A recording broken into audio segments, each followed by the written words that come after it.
Oh, here we go. Live video is starting. Is this really great? That's a little better. That was really great. All right, that's it. We're live, man. Welcome everyone to Friday Night on Sunday, the Vagabond Chef podcast, and we call it that because for industry workers, a lot of times we work through the weekend, and Sunday night is our Friday night.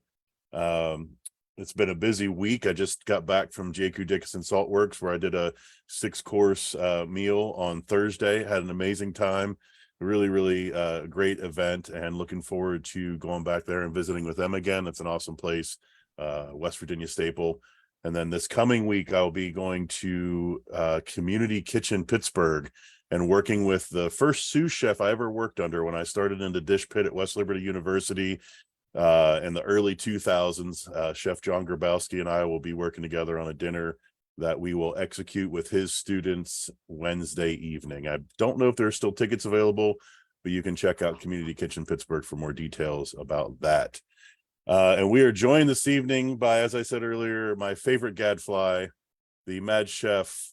I don't know how many other appellations to throw on this Appalachian, but Chef Marion M.K. Ohlinger. And M.K., I'm going to give a quick background on us. We met on my Don't believe half of it. Don't okay. It's like the warrants are no longer pending. I've been cleared, or I laid low long enough that they never found me. So just don't believe all of it. I heard you still can't go to South Georgia. I'm still not allowed into Canada. Is that what it is? But yeah, I'm still not allowed in Canada. We met at the Canadians are never gonna let me back in. We met at the Atomic Grill when I was doing my 10-day tour through West Virginia back in, I believe it was September of 2015. And I think we started a conversation that day that has continued up until now. So what do you do, man? You cook some food or something? I've been known to cook a little bit here and there. So lately, I haven't been cooking a lot. Lately, I've been doing a lot more talking about cooking and trying to tell other people about cooking than I have actually cooking, which at my advanced middle age is kind of okay, because the more you cook, the more your hands hurt. I'm cool with this part-time cooking thing. I would really like to get paid more to talk about it. So how much I get paid for this again? The check's in the mail, man. Of course. Yep. Those royalties are they're just streaming in.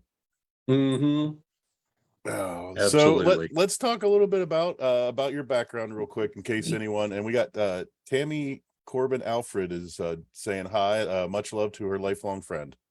Oh, she's a troublemaker. You watch out. That's what we like. But associate with them. For folks that don't know, why don't you give us like a quick synopsis of your career, and I'll just put it out there before you have a chance to out me. You both cook better than me, and you have traveled much more than me. So you're vagabondier and chefier than I probably will ever hope to be. Well, it's a true fact that I've traveled more than you, but I also got years on you. So yeah, I've got age on you. So that makes it fair. I won't make any comments about how anybody cooks better or worse. What matters is that people cook. Yeah, that's the big important thing. That people keep going into their own kitchens and cooking, and people keep supporting folks like you and your restaurant and me and my defunct restaurants, because we did have enough support. This pandemic killed us, and that was the end of things, Yeah. I don't know. It's do I look like Gilbert Godfrey? It's hard to talk about yourself. I hate talking about myself without sounding. You always sound like you're bragging. I did this and I won that and I did these things. Can I tell you about all my failures? Can I tell you about the times I was fired? Can I tell you about the times I showed up to work really, really high and they sent me home? Like, I'm way more comfortable talking about these kind of things than I am about like my successes. You know what I mean? That's kind of impressive to show up to work high enough to get sent home, because I've seen some guys cooking on the line, and too high to cook that's impressive. Is saying something. Well, I always kind of I didn't take this seriously in the beginning at all. It's back to the traveling thing.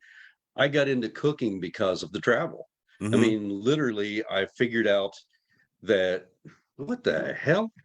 Go away. It's weird stuff popping up. So I literally figured out in my early 20s that you could go anywhere and get a cooking job. Mm-hmm. So I got to go all the cool places where people pay a lot of money to go and get paid to be there. And it often came with perks like, housing Right. and knowing the bartender and, knowing servers and all the Right. good stuff that come along with it, Right. Yep. Yep.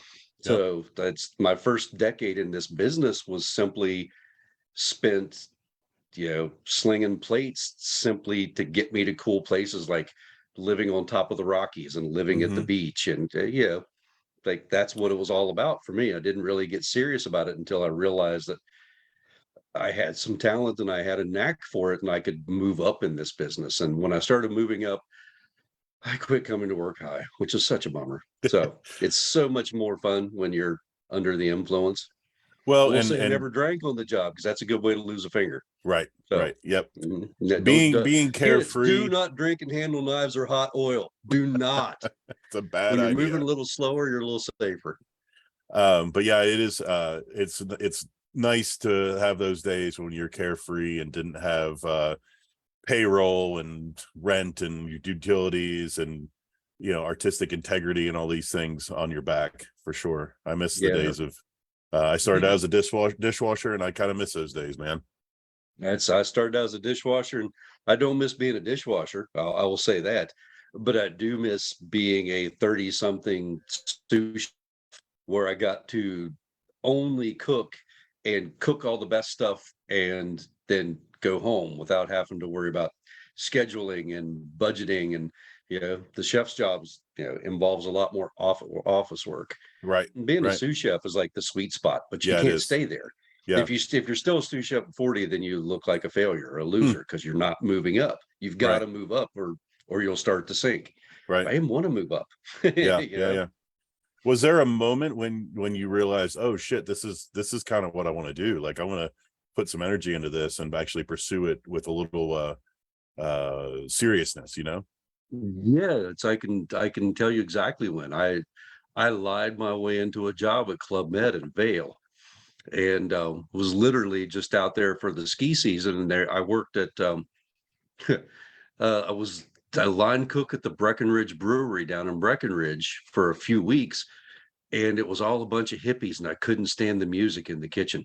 It was like absolutely. I've gotten much more tolerant of mellow music, but at that point in my time, I was a metalhead and a hardcore punk, and I just like could not take all that deadhead stuff. And Hmm. I went looking for another job, and I literally was one of like 5 Americans working at the Club Med out there, which was all French, like, and Hmm. high-end French, and they didn't speak English very well. So it was simply the lack of a proper translation that got me into my first serious cooking job. And once I got in there and I don't want this to sound like I know it's going to sound, I got exposed to the best quality ingredients I had ever dreamed of seeing, Hmm. but so much of it was traditional French food. So I saw so much of that stuff, forgive me for saying this, traditionalist, ruined.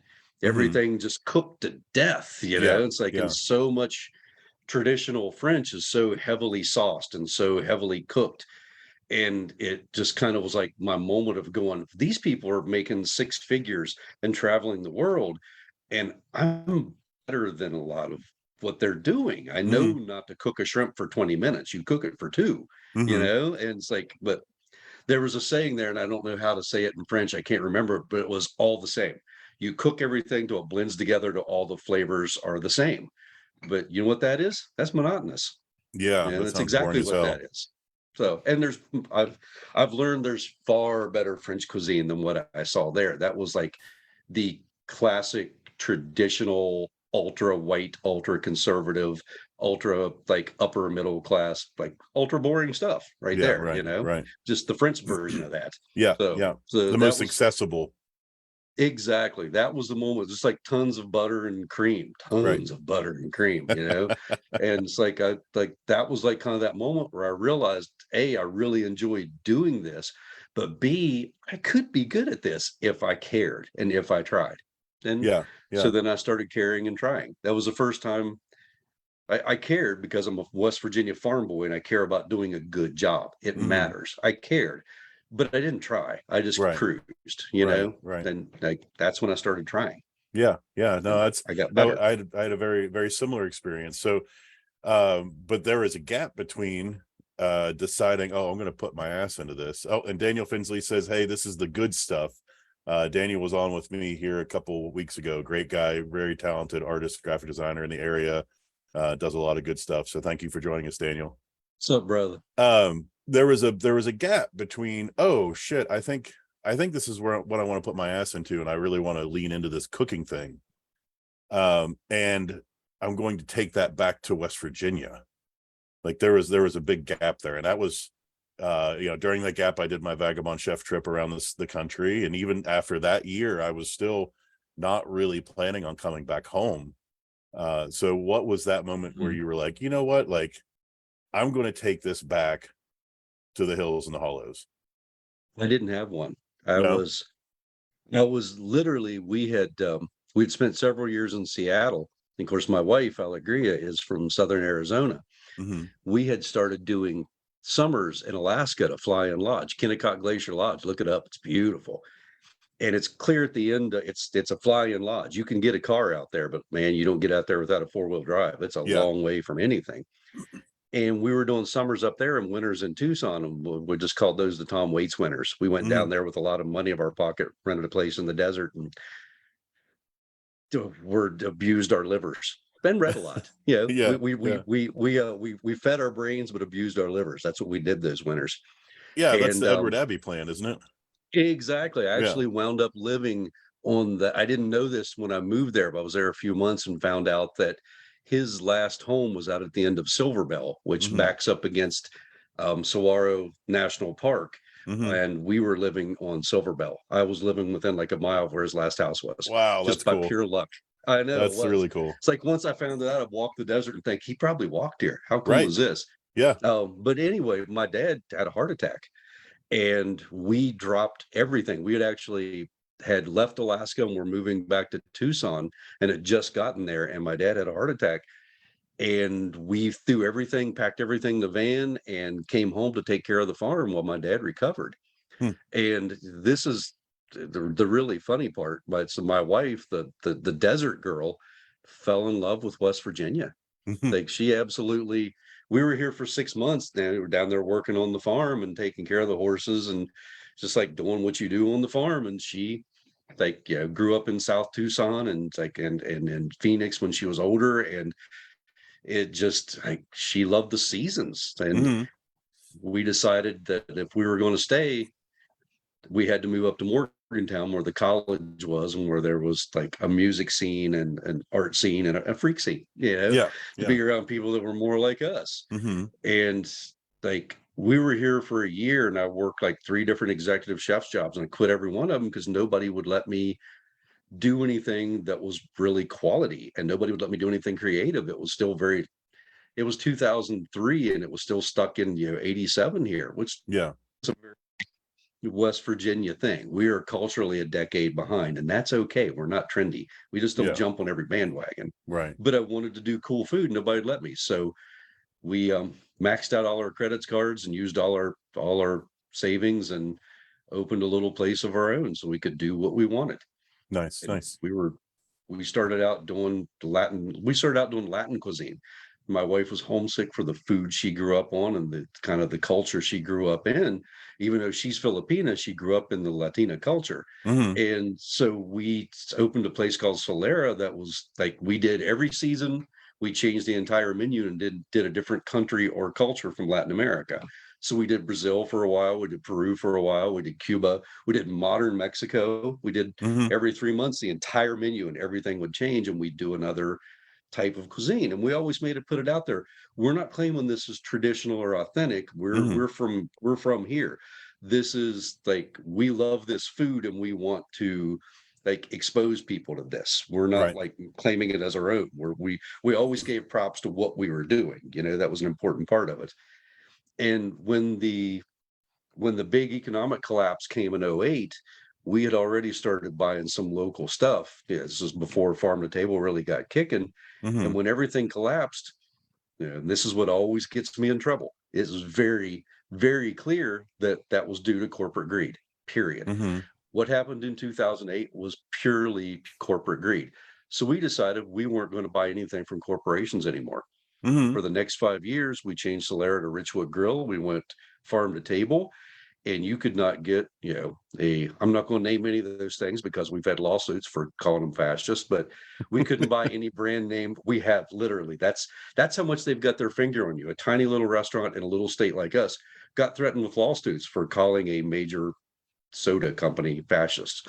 It's like that's how that much they've got a finger on you. Yeah. We didn't serve any corporate products whatsoever for the next 5 years. So, and that's when we reclaimed our Appalachian roots, so to speak. That was 2009 when we went fully farm to table and went, you know what, we're going to be West Virginian as fuck. That was everything we were going to do. So that's when we started having rabbit on the menu all the time. And when I started doing things like blood pudding and it's like all the kind of stuff that I grew up on, we switched out from bread to biscuits, and it's like just kind of it was more of a big middle finger to corporate greed than it was actually pride of place. But it grew into pride of place rapidly. Like you for years have used the term elevated Appalachian, but that's a term I don't want to use anymore because I don't feel like we need elevated. I think what we have is good enough. I think it holds up against any other cuisine. I really do. I think it's what I don't do is elevated. What I do is bastardized, Right. as you well know. So well, and it's my understanding that our cuisine or our heritage is starting to be kind of hip in like places like Manhattan or down in, what is it, Fayetteville, North Carolina. They've got a big scene down there. And Johnny Hot's jumping in and giving us kisses on the cheek. Good to see you, Johnny. And Tammy says, and those of us on the receiving end of what you were doing benefited enormously. So that's thank you.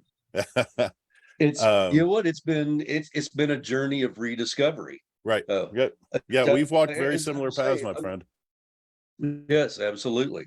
It's like, and you like me, like I'm always baffled by these people that, and I don't mean to denigrate them. It's not what I mean at all. I'm always baffled by these people from Appalachia that talk about how they were like ashamed or embarrassed to have been through here until they kind of rediscovered their roots. I never had that, but I never experienced the kind of prejudice I hear from people. I mean, everybody has, but you're always going to run up against assholes everywhere. Right. That's I got mad respect in Colorado. They love West Virginia. It's like I had some issues in Seattle, but once I figured out that people were associating me with Southern and with racist ideals and with ideas like that. And of course, West Virginia ain't Southern. It's not Northern, Eastern, or Western either. As I say all the time, we're an autonomous autocracy. We're not part of anything else. We stand alone. We're Switzerland. We're the Switzerland of America. Right. So, but we're not Southern. Yeah. Once people figured out my twang wasn't a Southern drawl, they didn't so instantly assume I was racist, which is totally wrong with the South also. Well, sure. It's not, but it's not what people think, Right. Well, I've been talking to people a lot about the importance of what I do and what you do, and how it's important, I think, to draw people into the area to enjoy these things and celebrate these things in a way that isn't, for instance, ripping our mountaintops off and throwing them into our valleys. But not only is it a good thing to bring people in to experience and to see how wonderful it is, but it's also really important to raise the morale of the people, our neighbors, of the people around us, of the people that are living here. Because we do tend to be really down on ourselves. And I don't know if that's a poverty mindset. I don't know if that's a trained thing. It's that whole don't get above your raisin thing, which baffles me because I wasn't raised with that, but I meet so many people that are. I mean, my parents were like always encouraging. My parents were determined for me to go to college long before I thought about going to college. Like they wanted me to be educated. They wanted me to be worldly. They wanted that for me. And I meet a lot of people whose families have totally held them back. And I don't get that. So I don't think that's a West Virginia thing. I think that's a small town thing. Yeah. So Yeah. that's small town America everywhere. It Right. really is. So Yeah, I too was really fortunate. You know, my old man was a steel worker and my mom was a stay-at-home mom. She started selling Mary Kay to help put food on the table when times were rough, and has done really well with that. And you know, we lived on a dairy farm, and mhm. I don't know what made me so lucky. You know, I was into reading, and I was into learning, and you know, I had a lot of great experiences as a kid, and they provided for me a platform that I could go and do really cool things with, Right. you know, and I felt a certain Yep. responsibility to build off of that and to do something with my life that because of the sacrifices that they had made. Yeah, absolutely. Absolutely. Well, yeah, I mean, we've talked about this. We're both like voracious readers, but we were both raised in houses full of books. Hmm. And, that's, I don't find a lot of older West Virginians and Appalachians that seem to be embarrassed about it. It seems to be younger folks. And I feel like a lot of that came in after, I mean, I know I'm from a rural area, but we really didn't have regular television, especially cable television, until well into the 80s. Hmm. And I feel like it came after that. It's like once Hmm. people got to see 90210 and realized there were people out there that like felt like they were middle class, but were just like unimaginably wealthy to us, that people started thinking that. And I've never understand. Let me clarify.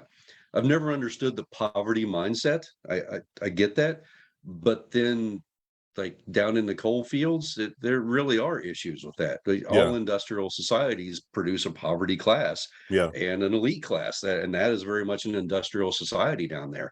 And those folks down there got a raw deal, man, Hmm. way down in the southwestern part of the state, and like areas like even just up here in Marion County. And it's like a lot of those folks that are raised in that industrial side of things really did get a raw deal. But for Sure. the rest Sure. of us, we were we're farm folk. We didn't have money, but we had everything else. Right. Right. That's there's a big difference between not having money and being poor, Right. And I think we were incredibly fortunate that I grew up with way more horses than. Around me. Hmm. I mean, Hmm. I literally grew up in a time, and I'm not that old. I know I look at you young folks that might be watching, I'm not that old, but I literally grew up in a time where we could still ride our horse to school and tie up at a hitching rack outside. Yeah. And we did, Yeah. not a lot of people, but it was still an option. Hmm. It's when we were talking about this, I've repeated this multiple times. My dad said something not long ago that I thought was just so telling about Appalachia in every way.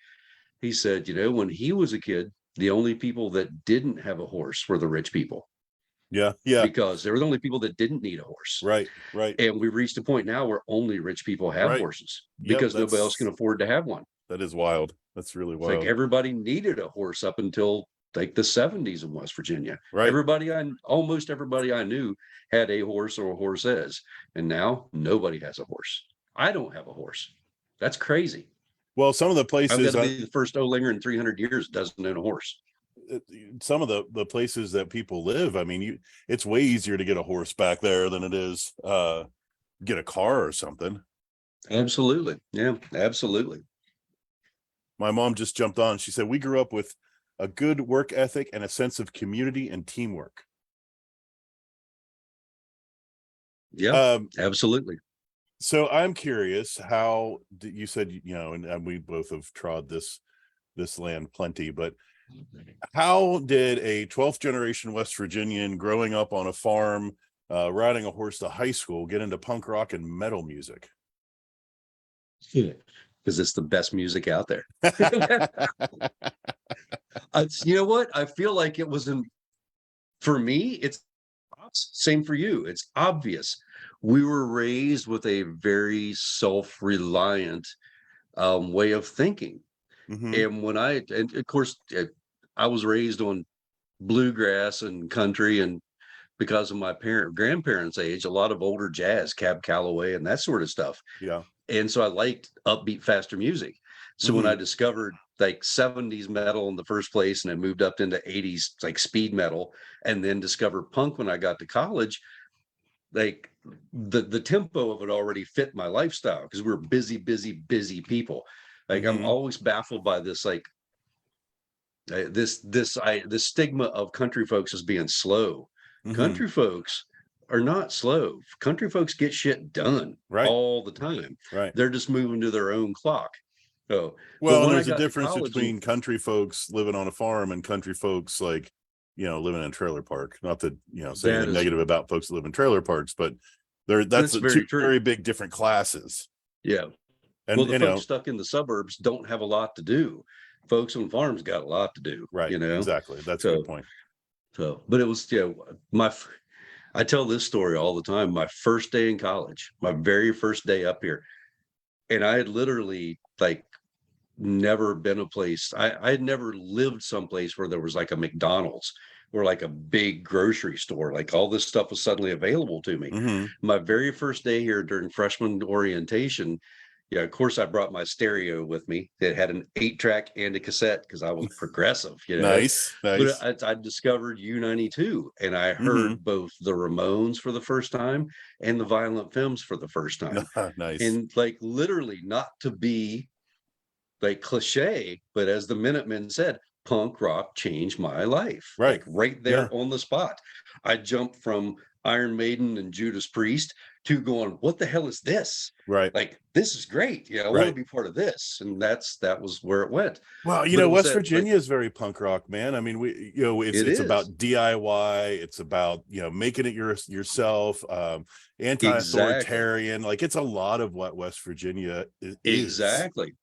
Everything that the underground indie rock scene was all about it was all the morals and values I was raised with. Mm-hmm. You take care of your own.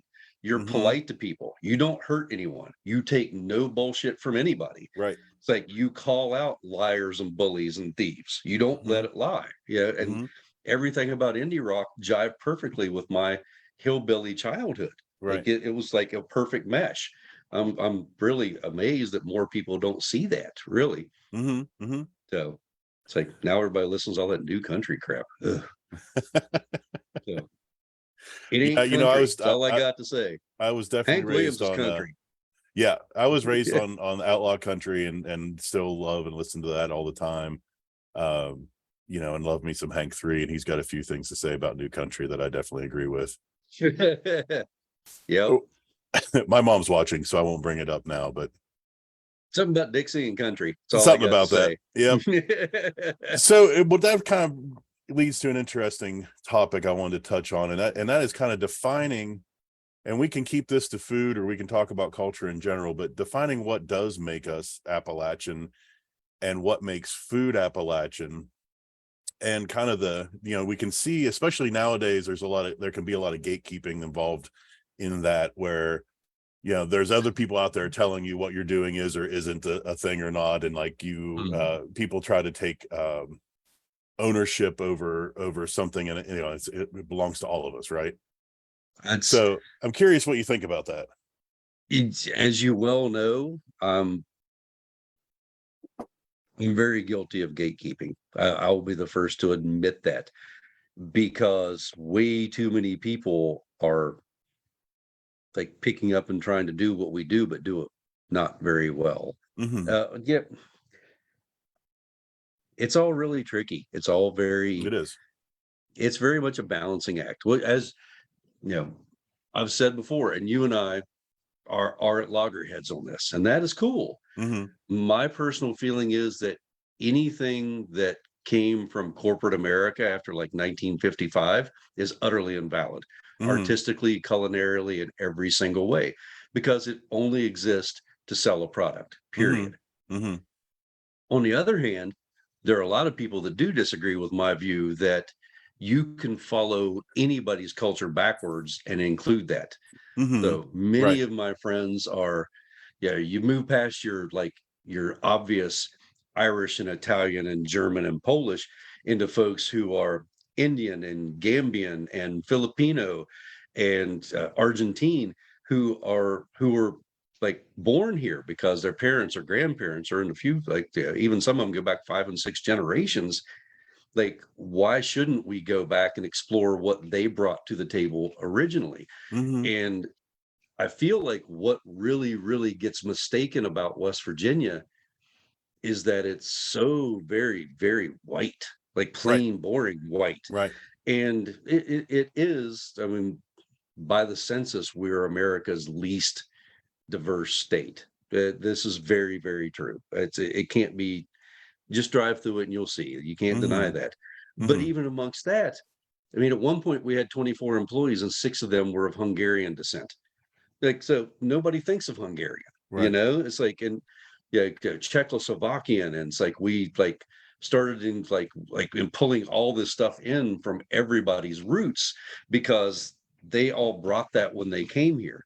And there are a lot of people that when we do things like that, they're like, that's not Appalachian. And I can't see why it's not.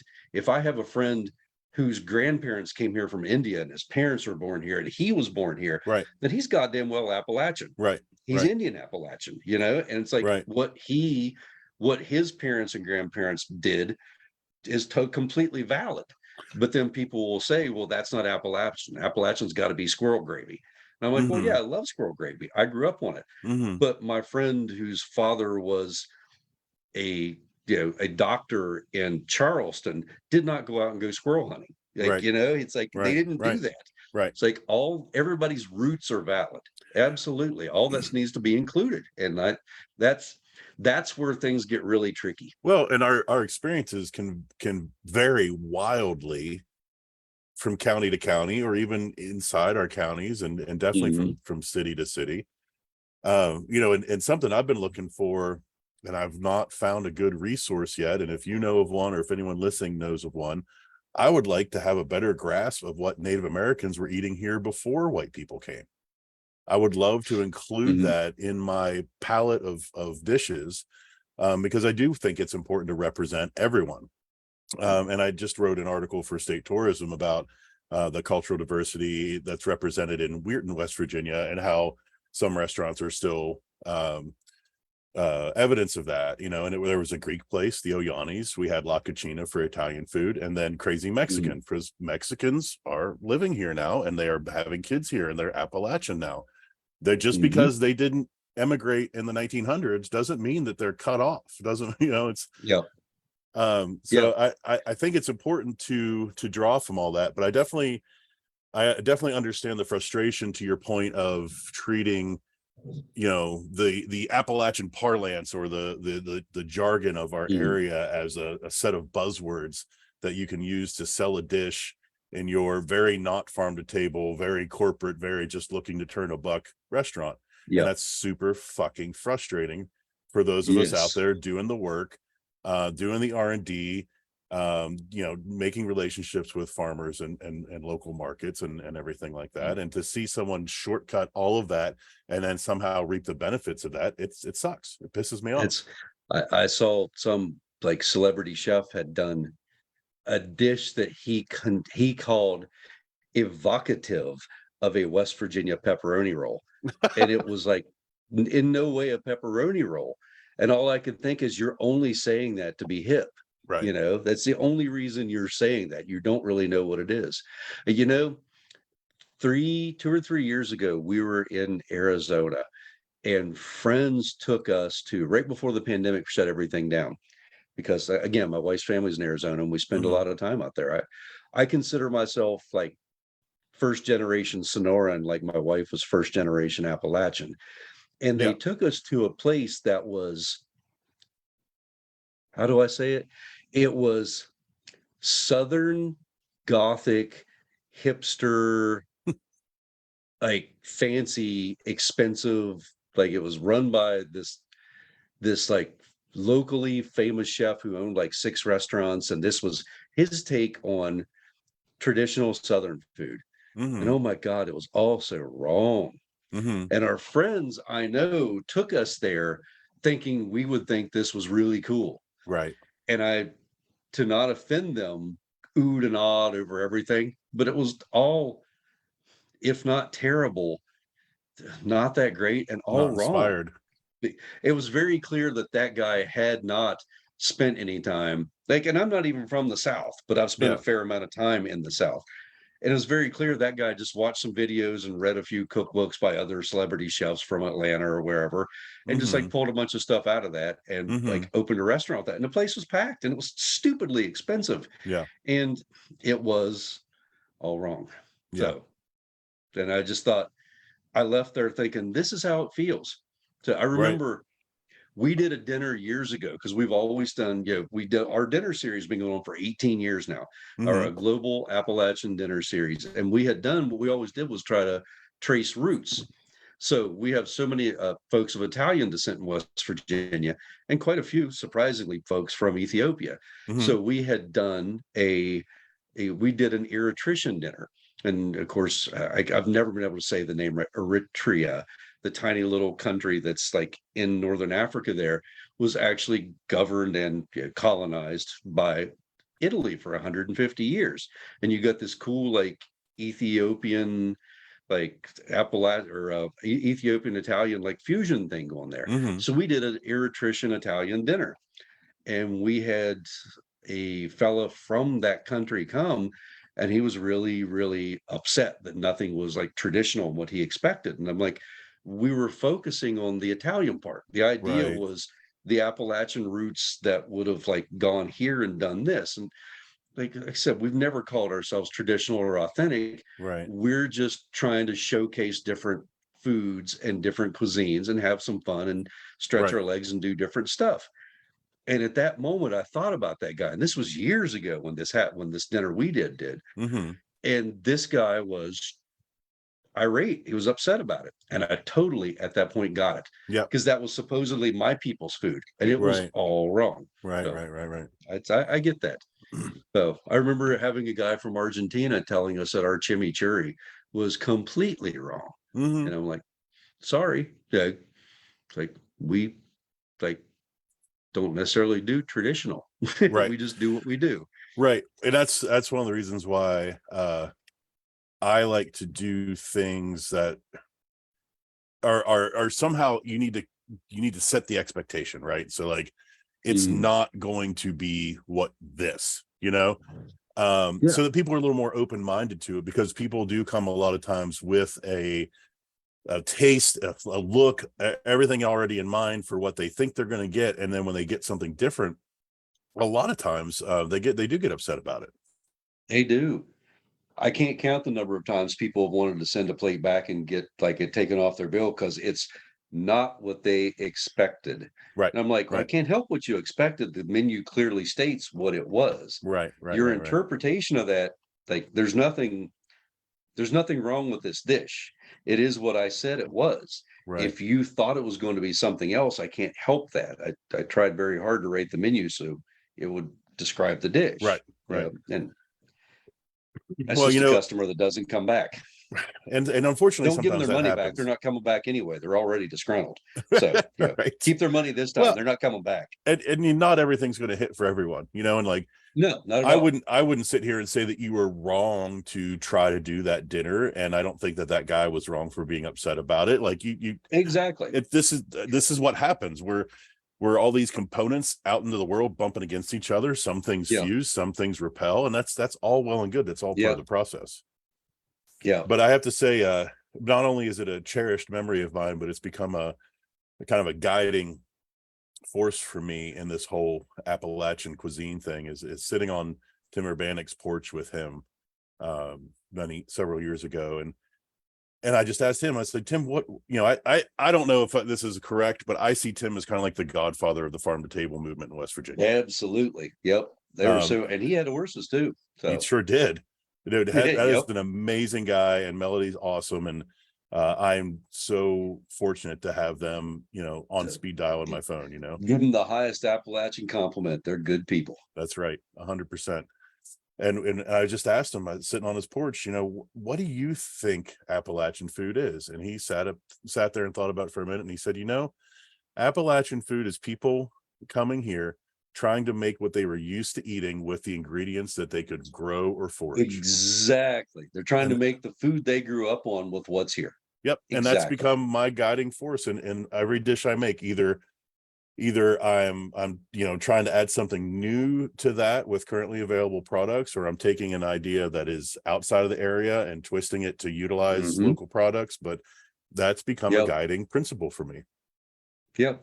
Absolutely. Well, if the ingredient is Appalachian, then you can run with it. Yeah. You remember, Hmm. our 50 course ramp dinner where we did wild onion and wild garlic dishes from all over the planet, Hmm. because the ramps are all from right here. The ramps are actually from within 3 miles of the restaurant. Hmm. So my take it is, it didn't matter if we were doing Japanese or Afghani, or like it didn't matter what food, what cuisine we were doing. We were using the ramps to do their version of the Right. traditional spring wild Right. onion dish all over the world. Spring onions pop up and people Right. love them. Hmm. Like ramps are like unique to Appalachia, but wild onions and wild garlic are like everywhere, Right. and everybody does something with them. So we did 50 courses of ramps, and only like four of them were like traditional Appalachian stuff. Yeah. Everything Yeah. else was from all over the planet. Well, and That that was gives you the a chance idea. to find that commonality that we all share. And as a fellow traveler, Hmm. you know as well as I do that you go out there and you bump into these people and you talk to them and you share a drink or a meal or a story. We're way more similar than we are dissimilar in the world. Absolutely. And I think People are that just people everywhere. that narrative of fear of that person's going to take away from you what you know, need, or love, that is a narrative put forth by people in power that don't want those of us out of power to band together. Yep, exactly. That's exactly right. They're Danielle out to Ernest get has popped yours. on here and said hello to my favorite hometown chef, and I'm pretty sure that's you, brother. Who is it? Danielle Ernest. Howdy. So we've kind of touched base on it a couple times, and I do want to talk about it. I shared a memory on my Facebook timeline last week of 2 years ago, talking about how the restaurant industry was still in a rough spot. And I shared it and I said, man, it's hard to believe that 2 years later, all of this Saw that. shit is still Yeah. true. Yeah. And we have both weathered the pandemic in different ways. But I think it has fundamentally changed the culinary scene, not just in West Virginia, but in the world, and especially It in the was a sea States. change. You know what? It had been building for a decade. It's like, as you well know, and nobody was talking about this 6 years ago, Hmm. but wholesale prices and overhead were rising from about 2015 or 16, and had been constantly, continually rising up until the pandemic hit. We were grossing twice as much as we were 10 years ago and taking Hmm. home half as much, Hmm. which means our profit margin had, I'm terrible with math, it had fallen by 75%. Right. It's like, literally, we were grossing $500,000 a year and taking home 75 grand in 2008 and 9. And by 2019, we were grossing 1 million and taking home 40. Yeah. Like that was it. Like we were bumping up our menu prices a little at a time, but Hmm. the bump ups could not begin to keep up with how much things were rising behind the scenes. Right. And the pandemic just made everything explode and then collapse. Well, And I don't know about you, but when the things really started with the pandemic, I almost I almost felt good because, hey, we're all in this together. Like everyone's like, oh, it must be Mhm. really hard to have a restaurant right now. And I'm like, it's been really hard to have a restaurant for the past, at that point, I think we've been open for 8 years, Exactly. like, or Yep. 7 years. Like now, Yep. at least we're all in this together. At least Mhm. everyone understands how hard it is right Right. now. Well, the Because I've funny thing is, I know you and I talked about this. The first 6 months after it hit, we had so much support. right, We right, really did. So many people came. People were buying $40 steaks in a styrofoam box, not because they knew it was going to be great, but because they knew we needed the business. right. It's like the first 6 months, the support was amazing. But as people started running out of money, and the support dwindled away, and I totally get it. So did ours. We quit buying pizza and Chinese to go. Right, It's it right. it ran out. Well, so I mean, so much of it is fashion too. It was it was the fashion for that, that little while. There was a rallying cry to support your local places, and we Yeah. sold so many t-shirts and stickers, and I was like, oh man, merchandise Yeah. might be like a really important way to move forward as a company. And that completely fell off after that 6 or Yeah. 8 month mark. um Between March when things shut down and about August or September, we did very well. We did yeah, fine. We yeah. were weathering nicely. The next 6 months, things slowed down. The last 6 months before we closed, it had really petered out badly. Hmm. And it's like people were out of money. They weren't working. They still weren't going out. People were Hmm. discouraged. People were tired. People like they're disheartened. I totally get it. Hmm. It's like when we, as I don't know how many people know what was going on. It's like, we had a very serious health crisis in the family, and we just literally from the moment of the diagnosis, we were within 2 weeks and had like a massive change in our lives. Hmm. But it wasn't a change that I regretted at all. It Yeah, was time. yeah. So we had been treading water for so long, and we're just like, Right. we were holding our nose just above, Right. and go and to take a breath, we go, and it'd been like that for a year, and like when Yeah, we closed, it was a relief. I feel bad for people that didn't get to redeem the gift cards they had bought, but we were out of money, we were out of time, we were out of money, uh, it was time to either re-sign a lease or fold. And it's right. like, it's like fate laid a joker on our hand, and we folded, you Yeah. know. Well, and I totally understand the whole process, like that you went through mentally, emotionally, like, because we're still treading that water, and like it's like bubble, It's bubble, bubble, I coming don't out know of how you guys are making it. I really don't know how you're it's making it. pure stubborn determination, and it's just, and it's day to day, You and can't just quit. fighting You through that. can't. And I believe in it. I believe in what we're doing, but I know the relief. I could see it in your posture when you made that decision, and you and Allie were both okay with it, and the weight that fell Yeah. off of you guys, it was amazing to see, and it was enviable. That image is often in my mind as I Yeah. struggle through that day to day with the restaurant. But Yeah. It was that it really was that moment where after all these years, and we had our down times and our up times, and we did a lot of really good work. And it was just kind of like one of those things where it's time to stop. That was hmm. just it. It was like it's family comes first, and it's time to stop. And to hell with thinking about things like getting rich or getting famous or winning awards or anything like that. It was time to just simply step out for a while. Yeah, yeah. Period. Well, let's You talk a little know. bit about how you made that pivot. First, I want to say hi to Annie Humes. She has joined us, and Annie is a wonderful human being. I got to work with Right. her last like September, October. We did a farm to table dinner in Pendleton County outside of Franklin. It was truly an inspirational evening. It was a really good time. And We're so it's really hoping to get the same setup for this year. Yep. nice, We're just nice. we're still a bit scattered, but we're getting there. Well, and that's the awesome thing about the food scene here, and something that I work really hard to try to shine whatever light I have onto, is there are so many people who are they put everything they have into what's going on, into supporting local farmers, local economies, heritage foods, and making something really beautiful and magical happen. And it needs more attention. It needs more appreciation. And I did that dinner with JQD, and it was great, and the people who were there were over the moon. They were amazed. And I just thought, like, how many people, I mean, Charleston is right there, and so many people have no idea what's happening right in their backyard here in Malden. We've never had a cohesive scene, and we've tried and we've tried and tried. And you founded West Virginia Cooks. I was right there with you. I was happily to be second fiddle because I tried being the main fiddler and it was just too much. We founded Slow Food West Virginia 15 years ago, and it had tons of interest, but it went nowhere. It's like Hmm. what we had was a lot of people wanting to do potlucks, but nobody wanting to do work, Right. and that was like It's there's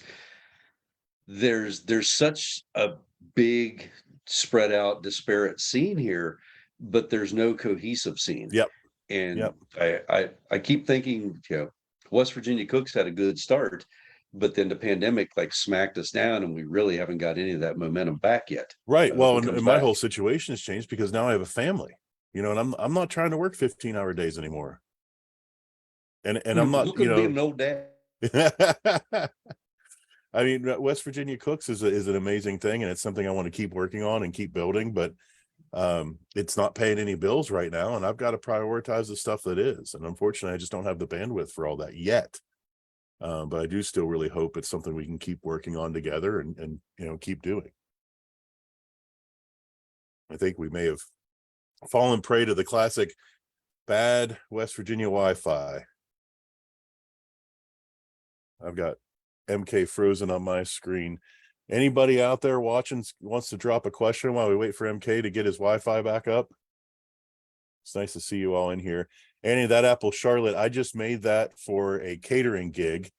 If anyone watching doesn't know what apple Charlotte is, that is basically apple pie filling, but instead of a pie crust, you use bread, buttered bread as the crust. And we did little personal apple Charlottes for the gig down in Franklin.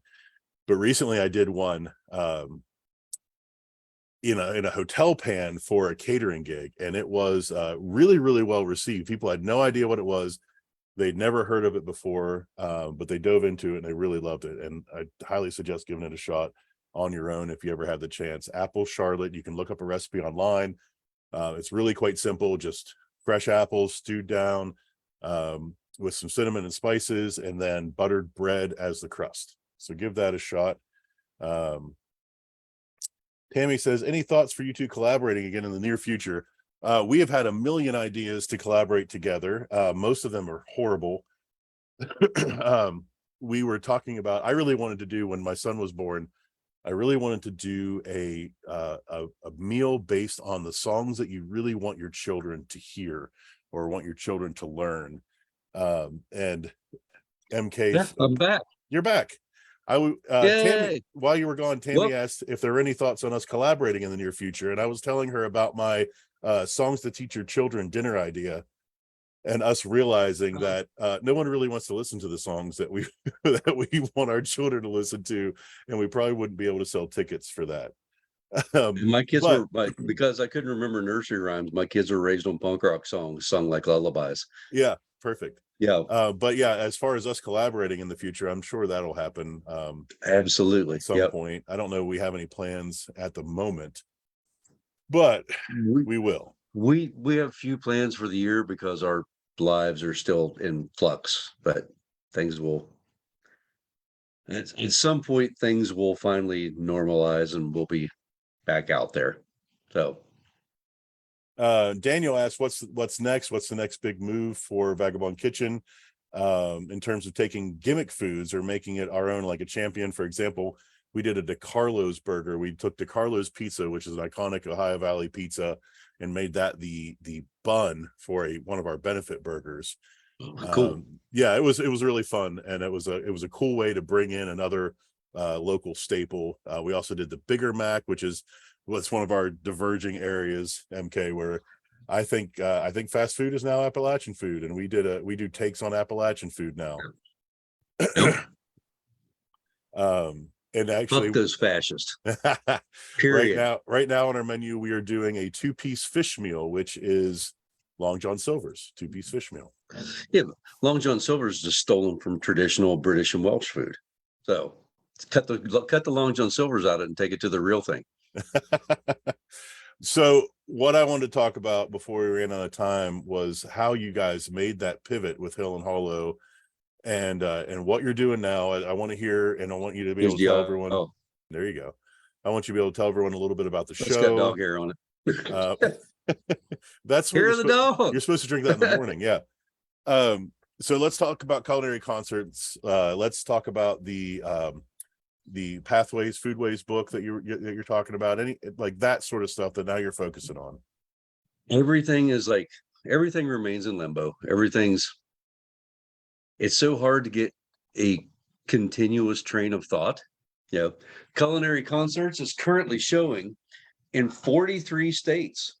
43 states, and on PBS in 43 different states. It's on the national and international apps for America's public broadcasting system.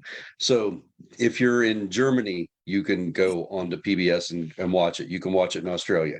And at this point, we have zero funding, though, because no West Virginia company is interested in trying to sell their wares outside West Virginia, so they don't want to support it, because what's the point in like selling themselves in Australia? Yeah, and the state has absolutely no interest in it. I think because it's not boring. And what else are you doing? We are 2/3 of the way through the Sin Eater book. Apparently, there's a documentary out about some mob guy called Sin Eater, which really pisses me off because, Look, of course, I haven't trademarked this, but there's an amazing kind of horror film featuring Heath Ledger called Sin Eater. It's one of my favorite movies.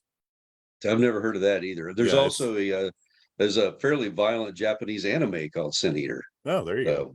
Well, look, yeah, exactly. There's a Vagabond kitchen in Atlantic City, whatever, man. Just and there you go. Well, there's like 20 Hill and Hollows now. When we started, we were the only one. Yeah. So, but it's like, sooner or later, Sin Eater may not wind up being Sin Eater, but it's an Appalachian version, I think. Of Sin Eater is it's halfway between Foodways and Food Pass book and personal memoir, because I can't possibly claim to speak for anybody else from here.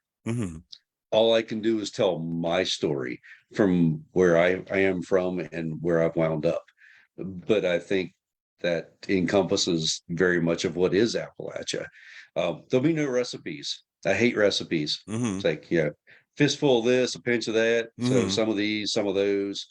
But there'll be some cookbook to it, as in it explains how to do things. But there'll also be a lot of stories and anecdotes and memories and just I'm an Appalachian farm kid. And was always part of everything. Exactly. Oh, that's why we're Vagabond Kitchen and not Vagabond anything else, because growing up, all the important family things happened in the kitchen. Didn't happen in the living room, didn't happen on the porch. It was in the kitchen. That's where the heart of the family is. Yeah, food and music, it's everything here. And a fire. Food, music, and a fire. Right. And usually alcohol. Yeah, often alcohol. Yes. Okay, so we've got Culinary Concerts, Sin Eater, but you're also doing some things. You're doing some pop-ups at 123. We've been doing pop-ups at 123 here and there. Our food trailer is ready to go.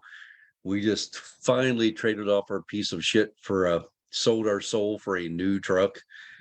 That is a bigger payment than our house payment, but it can haul our trailer without a problem. So, and now we've really got to start hauling that trailers. We got to pay for this goddamn truck. Right. So, but it's like, that's what happens. It's all a vicious circle. We'll be out there as so everything that's our higher end and more formal food still is under Hill and Hollow, victuals and libations. All of our food truck and pub grub stuff is under Butcher Baker Troublemaker. So we have two different names right now. Okay. So, but I think that's kind of how it should be. There's this and there's that, and they are very different. It's like Hill and Hollow would have never done sandwiches. We weren't a pick things up with your hands kind of place. Right. Yeah, Butcher Baker Troublemaker is grease should run down your arm while you gnaw on a bone. Yeah. So it's two different things. One of my favorite bands was Zeke. Do you remember Zeke? Oh gosh, barely. Okay, so Zeke were a hardcore punk band from Seattle, right? But they had an alter ego as the Gully Jumpers, where they played raging fast bluegrass music. Oh, okay. And it was essentially the same band. Kind of like Guar and the Ex-Cops. Exactly. It's like you had two different sides of this. So it's like this lets us do a lot more different stuff, but it lets us be different versions of us, which I like very much. So like one of the things that got us in trouble at Hill and Hollow was playing like Sonic Youth and stuff like that. People would complain. Like, we just don't think this is appropriate music for a fine dining place. I'm like, well, what is? And then they would like mention somebody I'd never heard of, like Michael Bublé or something like that. And Michael it's Bublé. like, I don't know what that is, but it's like, I think Sonic Youth is great dinner music. So Well, personally, and technically we're out of time, but I do want to talk. I would love to talk a little bit about that. Like the scene, the customers has changed so much, and people's Mhm. expectations now seem to be they. I think it's a reaction to all of the fast food chains, or even sit down casual chains, like feeding people exactly what they want, and people Exactly. they're not used to getting a curated experience by someone who knows what the fuck they're doing. Not at all. It's like one of the real issues with, I think, older experienced chefs staying in this business, and you totally would get this, is there's such a lack of interest in creative, progressive, forward-thinking cuisine right now. It's Hmm. like, and I'm not blaming that on anybody. After the pandemic, people just want comfort food, Hmm. but comfort food is really boring to cook. Hmm. This, yeah, talking is just chef to chef, and whoever is listening out there, I can't imagine anything less inspiring to make, but more satisfying to eat than Hmm. meatloaf and mashed potatoes. Like, yeah, who doesn't love meatloaf and mashed potatoes to eat it? Hmm. But you cook it every night and see how it's the equivalent of an office job, Hmm. sitting in a cubicle, sitting in front of a computer, never getting to do like it's like never getting to do anything. Right. And there's so little interest in weird food right now. So Well, I think it's comfort all food has gotten really fetishized lately because people don't cook at home anymore, and they It's don't know how to amazing cook how many anymore. people can't make the simplest things. That blows my mind. You know Right. what? That's our generation's fault. Hmm. All these Gen Z kids are the children of Gen X folks. Hmm. And us Gen X folks, a lot of us were born and raised with feet in two different worlds, like I Hmm. was. I Hmm. literally have a foot in the 19th century and a foot in the 21st century. Hmm. And so many Gen X folks didn't pass that stuff down. Right. It's all on us. I mean, the Well, I mean, millennials are caught in between. It's easy to bitch about millennials, but they got a raw deal on so many levels. right. You know, Well, and it's I think we're 10 years apart. Um, and I know yep, growing up, my dad was working shift work at the Ormet aluminum plant, and he didn't have any time, so like I would go yep, hold the flashlight, but I never learned how to work on small engines. I would, pick the green yep, beans, but I never learned how to plant a garden. And we run into yep. this in the restaurant all the time. It's like, look, I could do this myself, or I could take the time to teach someone else to do it. And I understand. I don't blame my dad. I don't bear him any Yep. ill will, and I don't fault him for it. But there's so many things I didn't get a chance to learn. Right. And I think that happened generation wide. Like things just shifted, and now, Yep. you know I don't know many people that change their own oil these days, and that's an easy damn process to do. It's It's not that it's like, it's not even that they don't know how, it's that they don't have time. yeah, that's they don't have a place to do it. They live in a goddamn apartment. Right. You Right. know, it's I've said for years, folks from the city, from the real city, they're real smart. They're real adaptable. They Hmm. get shit done. Folks from the country, really from the country, they are smart and adaptable and get shit done. People from the suburbs don't know how to do anything Right. because they never had to do They never anything. had to. And Right. and our small towns have all become microcosmic suburbs. Hmm. Like Hmm. if you go to small towns, they no longer have a little market and a local place anymore. They have, a Dollar General and a Taco Bell and Right. McDonald's. Right. And they're 20 years ago, 30 years ago, small towns were much more country than they are now. Now Hmm. small towns are just isolated suburbs. Hmm. And people from the suburbs never had to do anything more than take out the trash. And they Right. don't know how to do anything. Right. And we've become a suburban nation. And Yep. I don't I'm not dogging on those people. I feel bad for them. They never got the opportunity to do anything for themselves except for just play video games and go to the mall. Right. Right. Man, what a sad existence. Yeah, yeah. Now it falls on folks like us to try to figure out a way to teach them there's something better out there, which is that's a dicey proposition because we're not just artists or teachers. We're business people. We're trying to make a living off this, and boy, it's really hard Yeah. not to just feed people exactly what they want, but Yeah. I it's mean, tough, man. our last year we were doing more and more of that because we needed the money to keep things afloat. So we Right. were compromising our morals more all the time, trying to stay afloat. Well, that's one So, good but thing I did get out of the pandemic was I was like, you know what? We can't get fewer customers than we're getting now, so screw it. I'm going to cook the food I want to cook. And we yeah, actually went the opposite direction as you you all. got better and more adventurous. I was proud of you. Thank It's you. I like appreciate that. we got less interesting our whole last year because we were literally like, you know how much I hate salmon. Hate salmon. Hate salmon. Yeah, It's like it's the last resolve of a chef who has nothing to offer. I know Fucking what you serving I know salmon. what you hate more than salmon though. Mayonnaise. Brunch. Oh, brunch. Yeah. Yeah. It's the punishment shift. Uh, And it's like, yeah, it's like it's whatever will like bring in $25 to help us pay the electric bill is where we were the last 6 or 8 months, you know? Right. Right. It's like, you know, when the health crisis like brought our whole Hindenburg down, I was okay with it. So Yeah. I was already doing shit I was ashamed of, just trying to pay the electric bill. So Well, it is brunch. tough, and we're both still making it work in our own ways and trying to forge forward. And I don't know, best of luck to us, I guess. Man, that's a I don't know how you're making it. I do not know how you're making it. I mean, hard work and stubbornness. Hey, Yeah, how are those for Appalachian traits? that's right. Hard work That's and right. stubbornness. I've So said for years I'm too stubborn to fail. yeah, but you can Well, crash. You can totally crash. yeah, Yeah, failure's when the motor quits and you just kind of drift to the side and go into a ditch. You know, I intend to, you know, keep the pedal to the metal and like, you know, hit an underpass as hard as I can go. I'm going to at least explode. Big oh yeah. Hey, look, fiery man, ball. if we ever go down, you'll see the flames from Morgantown, I guarantee you. Cool. I'll raise a glass to you. Hey, hold I'll on, raise a glass to you. yeah. Hey, hold on just a second. I'm going to sign us off here. I appreciate everyone checking in tonight, hanging out with us. MK and I could talk for literal hours. So appreciate But you guys anyone don't who, want to hear it. yeah, It appreciate anyone who devolves. just wants to be a part of that.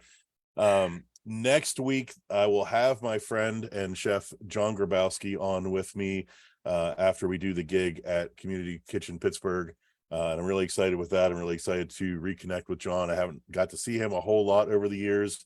And it's been 20 some years since we worked together on a regular basis. So that'll be really cool. I hope you guys join us next week. And again, thanks so much. Have a good one. Thanks, I y'all. need a sign off. I should watch for deer. Yeah. You just do the old Beastie Boys. Yeah. How's that? Perfect. My favorite moment of when the Beastie Boys played the MTV Awards, and they basically, when they put the cameras on them, they all stopped playing and went, just so they wouldn't put them on like the primetime stuff. That's There you awesome. go. We're the not ready for primetime chefs. That's us. This doesn't want to end. So hold on just a second. Are we still on?